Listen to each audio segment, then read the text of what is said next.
거룩하신 아버지 하나님, 은혜를 감사드립니다. 주님의 은혜를 사모하고 예배코자 하는 주의 종들이 시간 머리를 숙였습니다. 하나님, 이 시간 주님의 은혜와 사랑을 더하시고 말씀 가운데 주님의 뜻을 깨달을 수 있는 귀한 시간 되게 하여 주시옵소서. 그리고 우리가 함께 모여서 예배하지 못하지만 한 마음과 한 뜻으로 각 처소에서 주님을 찬양하고 예배하는 이 시간, 주의 놀라운 사랑과 은혜가 넘쳐나게 하여 주시옵소서. 그래서 이 시간 예배드리는 주의 종들에게 하나님의 놀라운 신령한 은혜가 넘쳐나게 하시고 주의 축복이 넘쳐나게 하여 주시옵소서. 또한 예배코자 하여도 또 예배드릴 수 없는 여러 상황들이 있어서 주님 앞에 나오지 못한 종들도 있사오니 그들에게 주님 함께 하시고 그들을 위로하시고 힘이 되어 주시옵소서. 그리고 주의 말씀을 따라 살아가는 자들에게 승리케 하시고 힘이 되어 주시고 그리고 비전과 꿈을 허락하여 주셔서 어려운 가운데서도 주의 말씀을 부여잡고 어떠한 환경도 승리해낼 수 있는 믿음의 종들이 다 될 수 있도록 하나님 함께하여 주시옵소서. 이 시간 예배드리는 주의 종들에게 은혜를 더하시고 각 가정마다 주의 영광이 드러나게 하여 주시옵소서.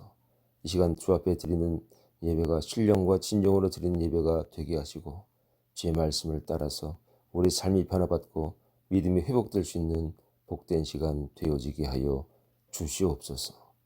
감사드리옵고 예수님의 이름으로 기도합니다. 아멘.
전능하사 천지를 만드신 하나님 아버지를 내가 믿사오며 그 외아들 우리 주 예수 그리스도를 믿사오니 이는 성령으로 잉태하사 동정녀 마리아에게 나시고 본디오 빌라도에게 고난을 받으사 십자가에 못 박혀 죽으시고 장사한 지 사흘 만에 죽은 자 가운데서 다시 살아나시며 하늘에 오르사 전능하신 하나님 우편에 앉아 계시다가 저리로서 산자와 죽은 자를 심판하러 오시리라. 성령을 믿사오며 거룩한 공예와 성도가 서로 교통하는 것과 죄를 사하여 주시는 것과 몸이 다시 사는 것과 영원히 사는 것을 믿사옵나이다. 아멘.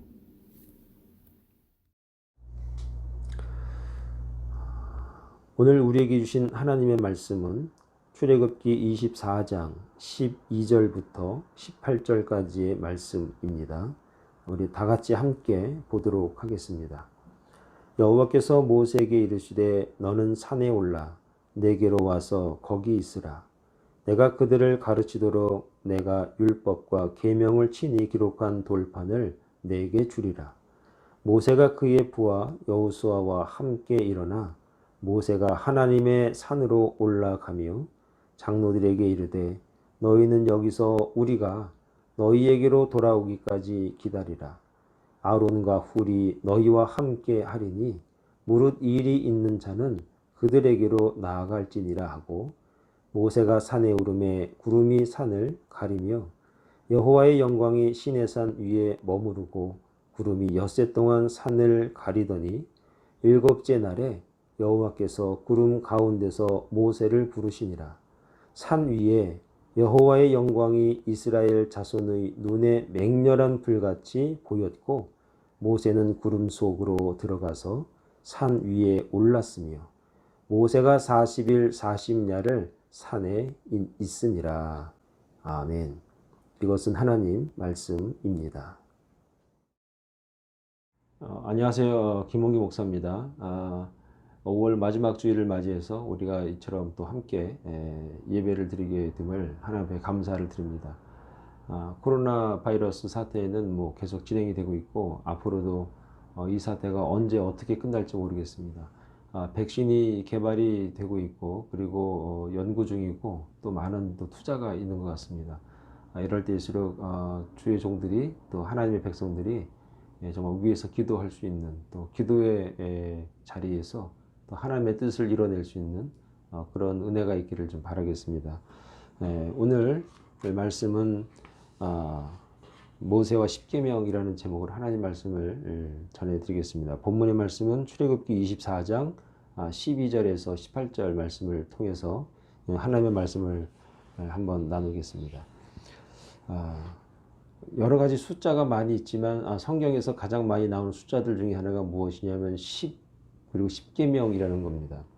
하나님께서 시내산에서 강림하셔서 모세에게 주셨던 십계명은 기독교 신앙에 있어서 굉장히 큰 핵심적인 역할을 하고 있습니다. 사대순경은 무엇을 믿는가, 어떻게 믿어야 하는가라는 내용을 담고 있다라고 하면은 십계명은 어떻게 살 것인가에 관한 내용입니다. 그러니까 신앙생활하는 우리들이 이 땅에 살아가는 동안에 어떻게 살아가야 할 것인가에 관해서 아주 심도 있게 말씀을 주고 있죠. 그런데 요즘에 이와 같은 십계명을 패러디해서 삶의 규범을 만들어 놓는 것들이 참 많은데 주변에 별의별 십계명들이 많습니다. 예를 들면 뭐 행복 십계명, 뭐 부부 십계명, 결혼 십계명, 남편과 아내가 지켜야 될 십계명, 그다음에 뭐 시간 관리에 관한 십계명, 다이어트 십계명, 로또 십계명, 투자 십계명, 수능 십계명, 또 재밌는 거 뭐 좀비 십계명, 뭐 이런 하여튼 패러디물이 많이 나오고 있다는 얘기죠. 이런 것들을 보면 우리가 알 수 있는 게 무엇이냐면 이 십계명이라고 하는 것이 믿는 자든 믿지 않는 자든 간에 그래도 큰 직간접적으로 영향을 주고 있는 것은 분명히 맞다라고 하는 것이죠. 그래서 이 십계명을 주셨던 소위 말해서 율법을 주셨던 곳이 시내산인데 그 시내산에 관한 그런 내용들을 통해서 오늘 우리에게 주신 이 모세를 통해서 허락하신 이 하나님의 율법과 십계명 그리고 시내산에서 이루어져 있던 여러 가지 일들이 우리에게 어떤 의미가 있는가를 다시 한번 확인해보고 조명하면서 우리의 삶이 더욱더 윤택해지고 또 하나님을 신앙하는 신앙인의 삶을 다시 한번 점검할 수 있는 그런 귀한 기회가 되기를 바라겠습니다. 첫 번째로 하나님께서 주신 이 언약들, 율법들, 계명들이 시내산에서 이루어지게 됐는데 그 시내산에서 이루어진 이 언약들은 어떤 의미가 있는가라고 하는 것이죠. 그 첫 번째는 거룩한 백성이 되게 하기 위해서 주신 하나님의 섭리다라고 하는 것이죠. 이런 말씀을 출애굽기 3장 12절의 말씀에 보면 우리가 잘 알 수 있는데 이런 말씀이 있습니다. 하나님이 이르시되 내가 반드시 너와 함께 있으리라. 내가 그 백성을 애굽에서 인도하여 낸 후에 너희가 이 산에서 하나님을 섬기리니 이것이 내가 너를 보낸 증거니라 라고 하나님께서 모세에게 말씀하신 내용이 있습니다. 출애굽기 19장에서 24장은 하나님께서 이스라엘과 시내산에서 언약을 맺는 내용입니다. 하나님께서 이스라엘을 애굽에서 나오게 하시고 그들을 지름길을 두고 먼 광야길로 돌아가게 하신 것이 바로 이 시내산에서 바로 이 언약을 맺기 위함이다라고 하는 것이죠. 사실 시내산은 애굽을 나온 이스라엘에게 있어서 어떻게 보면 실질적인 목적지 중에 하나입니다. 이는 모세가 소명을 받을 때 하나님께서 그에게 하신 말씀에서 우리가 확실히 알 수 있는데 오늘 제가 읽어드린 이 본문의 말씀 다시 읽어드리면 내가 반드시 너와 함께 있으리라. 출애굽기 3장 12절이죠. 내가 반드시 너와 함께 있으리라. 그리고 내가 그 백성을 애굽에서 인도하여 낸 후에 너희가 이 산에서 하나님을 섬기리니 이것이 내가 너를 보낸 증거니라. 이렇게 기록하는 말씀이죠. 그리고 이곳에서 하나님과 이스라엘 사이에서 장엄한 언약이 체결이 됩니다. 이것은 하나님께서 그들을 이집트에서 소위 말해서 애굽에서 구출하신 것이 단순히 정치적이거나 육체적인 자유, 해방을 주려는 것이 아니라 물론 그것도 있지만 그들로 하여금 하나님의 뜻을 이 땅에서 성취하는 하나님의 거룩한 백성이 되게 하기 위함이라는 것이죠. 하나님은 그들과의 언약에서 이 점을 분명히 말하고 있는데 그 증거로 말씀을 드리자면 출애굽기 19장 5절에 이런 말이 있습니다. 세계가 다 내게 속하였나니 너희가 내 말을 잘 듣고 내 언약을 지키면 너희는 모든 민족 중에서 내 소유가 되고 너희가 내게 대하여 제사장 나라가 되어 거룩한 백성이 되리라. 이렇게 말씀을 주고 있습니다. 사랑하는 여러분, 가나안에 들어가는 것보다 더 중요한 것이 있는데 그게 무엇이냐? 하나님의 백성이 되는 것이다 라는 것입니다. 여기서 비로소 이스라엘은 하나님의 백성으로 다시 태어나게 되는 것이죠. 이것이 하나님께서 그들을 애굽에서 인도하신 이유 중에 아주 중요한 이유 중에 하나입니다. 그래서 하나님은 지름길을 두고 멀고 험한 광야길로 인도하신 이유가 바로 내 백성, 하나님의 백성으로 삼기 위함이었던 것입니다. 그러므로 왜 광야인가에 대한 답을 찾게 되는 겁니다. 우리의 인생에서 왜 광야를 허락하시는가? 그것은 구약의 이스라엘을 시내산으로 인도하셔서 언약을 맺으신 것과 같다는 것을 우리가 알아야 됩니다. 사랑하는 여러분, 하나님께서 시내산으로 이스라엘 백성을 인도하신 이유가 무엇인가? 그들에게 말씀을 주고 언약을 맺고 율법을 주고 계명을 줌으로 말미암아 이제 거룩한 백성으로서 삶을 살게 하기 위한 그 목적이 있다는 사실을 우리가 알아야 하겠습니다. 그러므로 우리의 삶 가운데 광야 같은 인생을 살지만 그 이유를 우리가 찾고 묻는다면 그것은 내가 하나님 백성 되기 위한 과정이다라는 것이죠.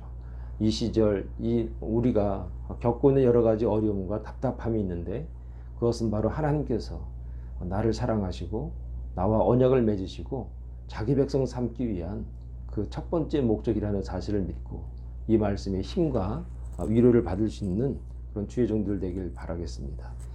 두 번째로 왜 시내산에서 이런 언약을 맺었는가? 바로 하나님의 은혜를 알게 하기 위함이다 라고 하는 겁니다.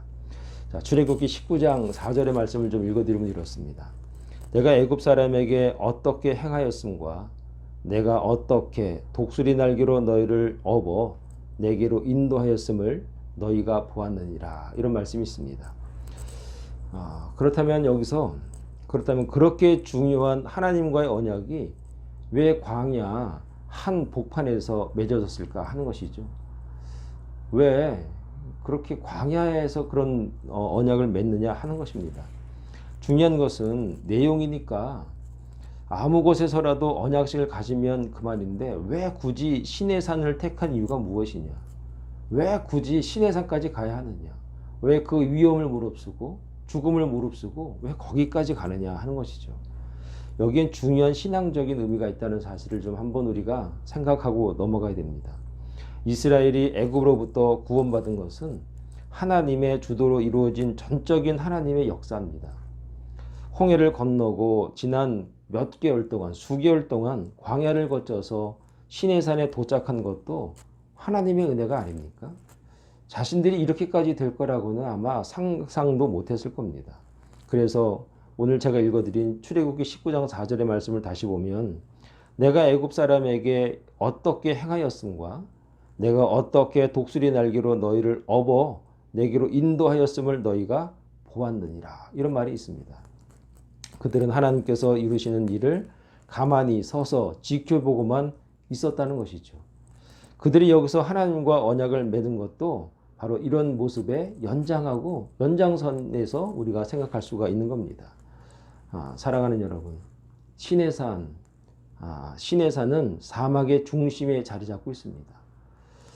사막은 인간이 할 수 있는 일이 아무것도 없는 겁니다. 사막 벌판에서 할 수 있는 것은 아무것도 없습니다. 농사를 지을 수도 없고, 그리고 어디 가서 사냥을 할 수도 없고, 뭐 할 수 있는 게 아무것도 없습니다. 그저 하나님께서 지키시고 공급해 주셔야 살 수 있는 곳이 바로 사막이고 광야고 그런 것입니다. 그래서 인간들은 사막에서 아주 최대한으로 작아질 수밖에 없고, 하나님은 반면에 최대한으로 커질 수밖에 없는 환경이 광야, 사막이라는 것이죠. 그러므로 이와 같은 사막이라는 환경을 통해서 그들이 하나님과 언약을 맺어서 하나님의 거룩한 백성이 된 것은 그들에게 그럴 만한 업적이나 장점이나 그리고 이유가 있어서가 아니라는 것을 체험하고 보여주고 확인시키기 위한 하나님의 섭리가 있다는 것입니다. 그렇습니다. 우리가 하나님의 자녀가 되고 하나님의 거룩한 백성이 된 것은 우리에게 그럴 만한 자격이 있어서가 아닙니다. 오늘 저와 여러분들이 무슨 자격이 좋아서 하나님의 앞에 무슨 특별하게 우리가 내세울 것이 있어서 우리가 예수 믿고 구원받고 하나님의 백성이 된 것이 아니라는 것을 우리에게 보여주는 아주 대표적인 예라 할 수 있는 것이죠. 바로 전적인 하나님의 은혜인 것입니다. 하나님의 은혜로 된 것입니다.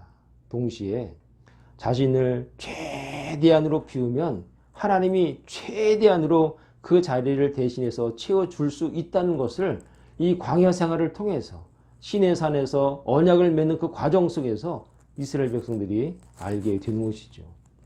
이것이야말로 신앙의 역설이고 신비라 이렇게 말씀을 드리게 되는 겁니다.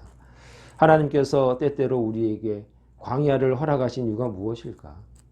열악한 환경에서 부르신 이유가 바로 여기에 있지 않겠습니까? 하나님의 은혜구나. 하나님의 은혜가 나를 살리고 나를 이끌어내셨구나. 이 위기 가운데서도 하나님의 은혜만이 나를 지켜보고 계시는구나. 하나님의 은혜를 깨닫게 하기 위한 하나님의 선하신 인도가 바로 시내산으로 인도하는 광야길이었다는 겁니다. 자신을 의지하지 않고 하나님만 의지하기 위한 철저한 하나님의 계획하심이 바로 시내산 언약 가운데 있다라고 하는 것입니다. 오늘 저와 여러분들이 지금 이 순간 광야와 같은 삶을 살고 있습니까? 광야처럼 아무도 없고 의지할 데가 없고 그저 정말 하늘만 바라볼 수밖에 없는 그런 환경이 오늘 저와 여러분들 가운데 있다면 이 광야를 통해서 하나님의 은혜를 체험할 수 있는 기회를 삼으시고 하나님을 만나기 위한, 하나님이 만나주시기 위한 기회가 바로 이 광야의 삶이구나 라는 것을 다시 한번 깨달을 수 있는 그런 절호의 기회로 삼을 수 있는 그런 주의 종들이 다 될 수 있기를 간절히 축원을 드리겠습니다. 마지막으로 하나님의 백성이 되기 위한 하나님의 백성이 되기 위한 섭니다라는 것이죠. 출애굽기 24장 12절에 보니까 이런 말이 있습니다. 여호와께서 모세에게 이르시되 너는 산에 올라 내게로 와서 거기 있으라. 내가 그들을 가르치도록 내가 율법과 계명을 친히 기록한 돌판을 내게 주리라. 이런 말씀이 있습니다. 이렇게 하나님께서 주도적인 역사로 언약이 이루어지고 이스라엘은 하나님의 백성이 되고 열방을 위한 제사장 나라가 됩니다. 전에는 어떤 사람이었습니까? 이들이. 지금 광야에 있는 이스라엘 백성들이 이 광야에 나오기까지 출애굽하기까지 그들은 어떤 신분으로 살고 있었습니까? 전에는 그들이 애굽에서 종살이를 할 때였습니다. 종살이했던 종이었습니다. 그들은 종살이 할 때에는 애굽의 왕 바로에게 속하였고 또 그의 법을 따라서 살 수밖에 없습니다. 그러니까 세상법, 애굽법을 따를 수밖에 없는 그냥 그런 사람들입니다. 그런데 하나님의 은혜로 하나님의 소유가 되었고 하나님의 백성이라는 새로운 존재, 이제 신분이 되었고 새로운 소속을 그들이 하게 되는 것입니다. 그러니까 이제는 새로운 신분에 맞는 하나님의 법을 따라 살아가야 하는 것입니다. 애굽의 법을 따라가는 게 아닙니다. 세상에 있지만 세상의 법을 따라가는 게 아니라 하나님의 백성은 하나님의 법, 하나님이 주신 법과 뜻대로 살아가야 한다는 것입니다. 그래서 율법을 주신 것입니다. 율법을 주신 이유가 무엇이냐? 율법을 주신 이유 중에 하나가 무엇이냐? 그것은 이제 하나님의 백성이기 때문에 하나님 나라의 백성이기 때문에 하나님 나라의 법을 따라가야 하기 때문에 율법은 당연히 주어지게 되는 것입니다. 이것이야말로 율법의 수요가 율법이 주어진 이유가 시내산 언약의 아주 중요한 핵심적인 내용인 것입니다. 이스라엘 역사에서 가장 중요한 사건 중에 하나가 무엇입니까? 율법을 주신 겁니다. 이런 역사는, 이런 환경은 세상에 그 어느 나라, 어느 민족에게 이런 일은 역사에도 없고, 이야기거리에도 이런 내용이 없습니다. 오로지 하나님의 백성, 자기 백성에게 주신 율법에 관한 이야기가 성경에만 기록을 하고 있다는 겁니다. 노예했던 그들이 거룩한 백성이 되어서 신령한 법을 갖게 되었다. 이 굉장한 사건입니다. 이런 법은 세상 어느 나라도 갖지 못했는데 이스라엘 백성에게만 주어진 특별한 은혜라는 것입니다. 그런데 이 율법은 여러분 한번 잘 생각해 보시기 바랍니다. 그런데 이 율법은 무엇이냐? 이 율법은 그런데 구원의 조건으로 주어진 것이 아니라는 겁니다. 제 말씀을 좀 잘 생각해 보시기 바랍니다. 율법은 구원의 조건이 아니라는 겁니다. 그들은 이미 율법을 받기 전에 이미 구원을 받았습니다. 출애굽기 13장에 보면은 어떤 사건이 있습니까? 이스라엘 백성을 구원하기 위해서, 출애굽시키기 위해서 10번째 재앙, 장자들은 다 죽임을 당하는 그 재앙이 출애굽기 13장에 기록하고 있습니다. 그때 벌써 이스라엘 백성들은 구원받았습니다.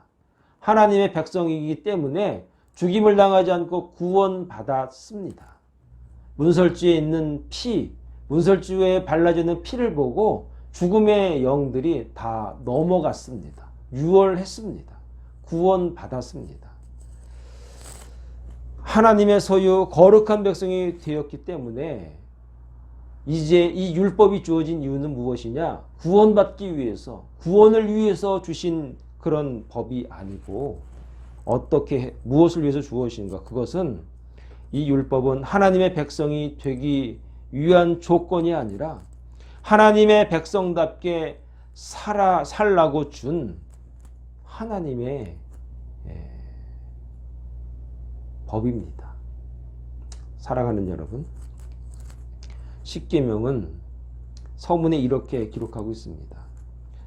나는 너를 애굽 땅 종 되었던 집에서 인도하여 낸 내 하나님 여호와니라.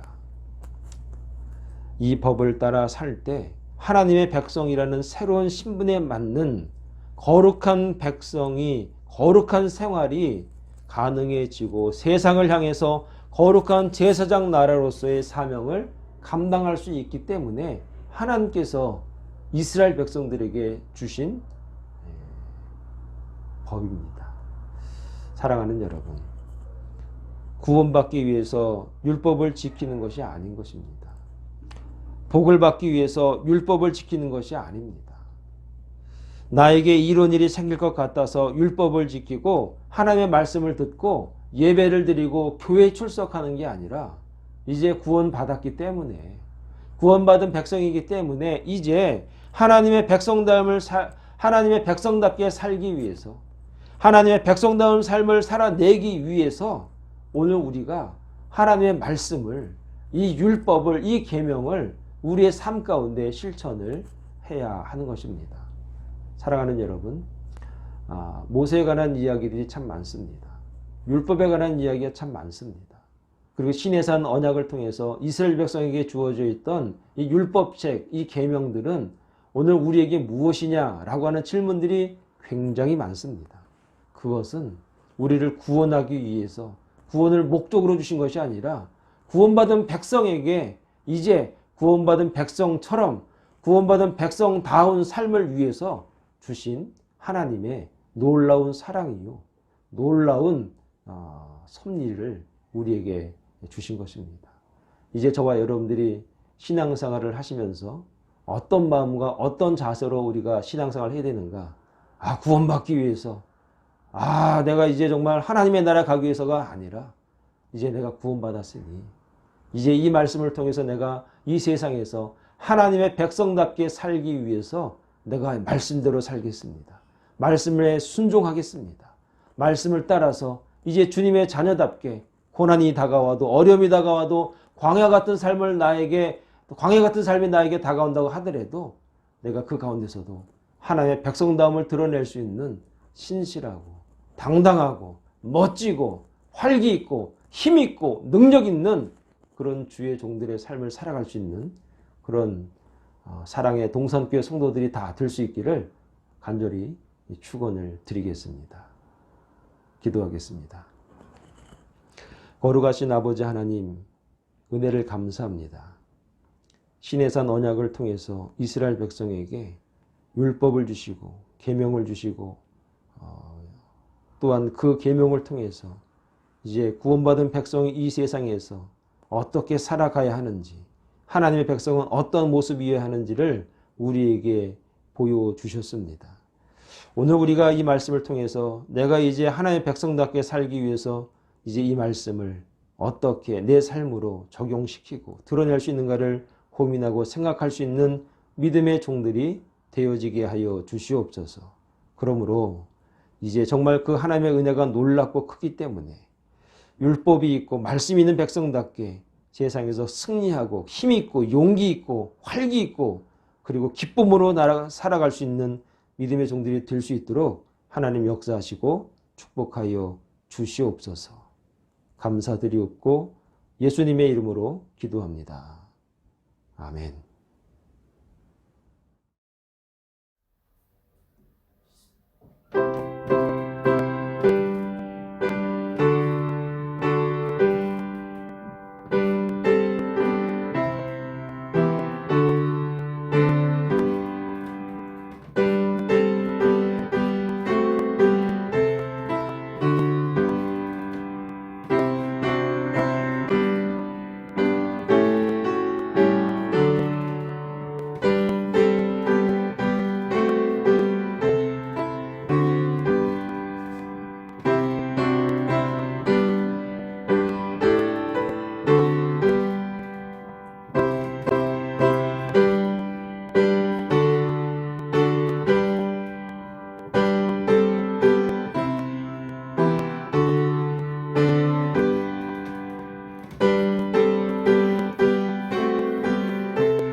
하늘에 계신 우리 아버지여, 이름이 거룩히 여김을 받으시오며 나라의 임하옵시며 뜻이 하늘에서 이룬 것 같이 땅에서도 이루어지이다.